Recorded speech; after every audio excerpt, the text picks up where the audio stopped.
जोहार, नमस्कार। अगर आपको आंदोलन, शांतिपूर्ण आंदोलन अगर देखनी है तो रांची आना पड़ेगा। मांगे अगर सच्ची हो और आंदोलनकारी पीड़ित अगर सच्चे हो तो देखिए आंदोलन कितना शांतिपूर्ण तरीके से होता है।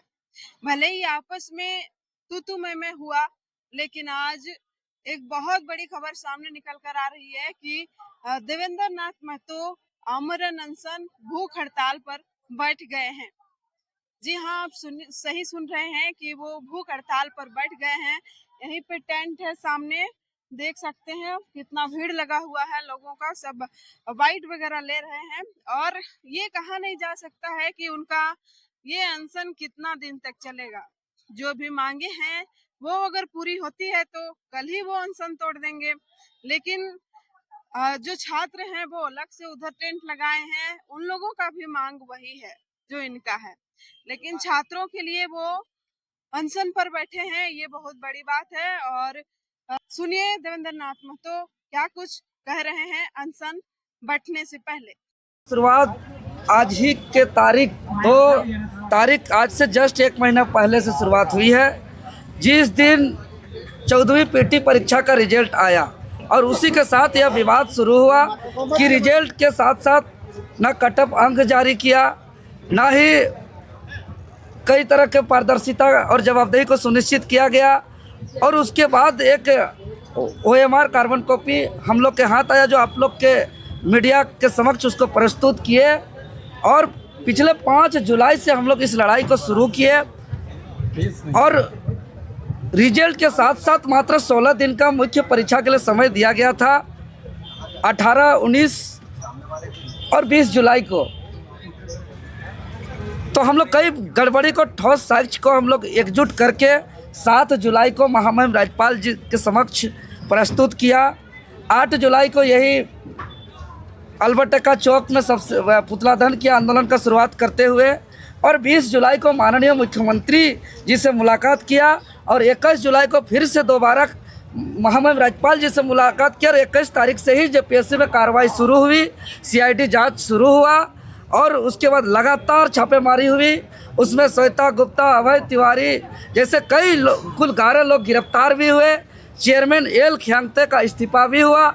लेकिन कई मांग को हम लोग को सरकार झुक करके माना है कि जांच का मांग जो था वो माना है, लेकिन CBI जांच हम लोग का मांग था।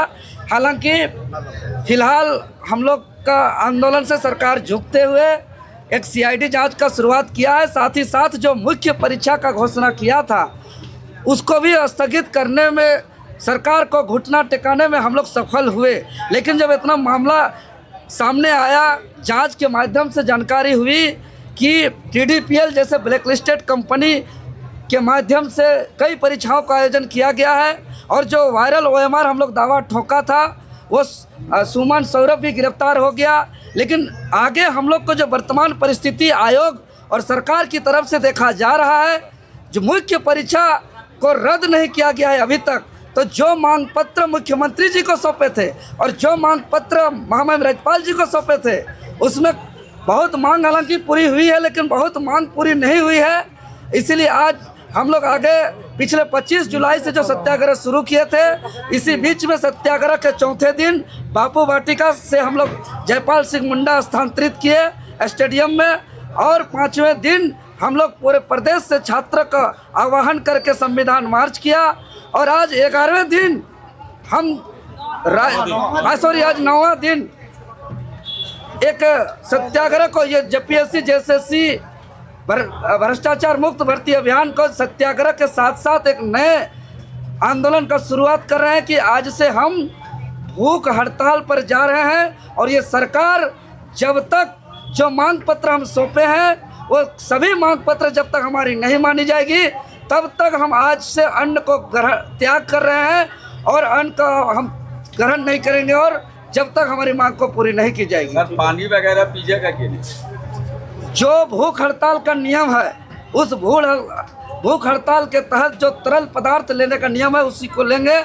बाकी हम कोई भी मुख से कोई भी ठोस रूप से कोई भी हम भोजन ग्रहण नहीं करेंगे, देवेंद्र जी किसी भी प्रकार का अन्न का ग्रहण नहीं सर करेंगे। मुख्य मांग मेरा मुख्य मांग देखिए, मेरा मुख्य मांग आज जो इस लड़ाई को शुरुआत किए थे कि जेपीएससी 14वीं जेपीएससी का लड़ाई पीटी परीक्षा में गड़बड़ी को लेकर के, इसके साथ साथ जो आज तक 14वीं पीटी परीक्षा को रद्द करने के लिए पर्याप्त सबूत के बावजूद नहीं किया गया, तो पहला नंबर 14वीं पीटी परीक्षा को रद्द किया जाए।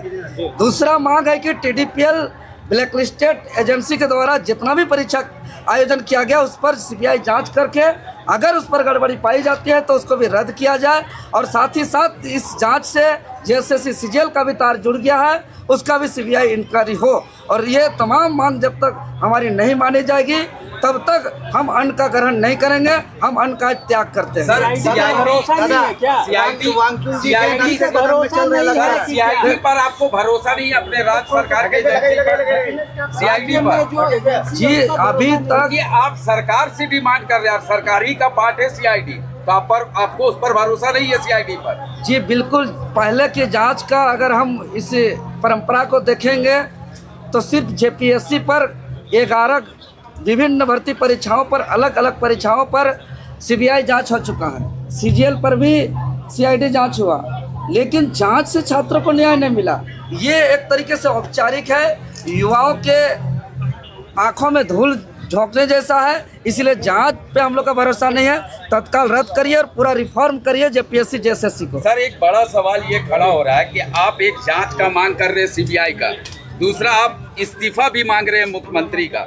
क्या ये सही लग रहा है कि राज्य के मुख्यमंत्री का इस परीक्षा से आप इस्तीफा मांग रहे हैं, जबकि उन्होंने बड़ी कार्रवाई की? आप खुद कहे हैं कि बड़े बड़े लोग अरेस्ट हुए हैं, कई लोगों को बर्खास्त किया गया, तो मुख्यमंत्री को हटाने का मांग करना क्या लग रहा है आपको? देखिए, हम पहले कह रहे हैं कि 14वीं पीटी परीक्षा को रद्द सर करिए, आप जांच मुख्यमंत्री करिए। के सवाल पर जवाब दें, आप मुख्यमंत्री का इस्तीफा मांग रहे हैं? जी बिल्कुल, अगर जेपीएससी जेएसएससी को रिफॉर्म नहीं करती है, क्योंकि मुख्यमंत्री के पास कार्मिक विभाग है, मुख्यमंत्री के पास शिक्षा विभाग है, और अगर ये जेपीएससी को जेएसएससी को रिफॉर्म नहीं कर सकते हैं तो निश्चित तौर पर नैतिकता के आधार पर अपना इस्तीफा छात्रों को सौंप देना चाहिए।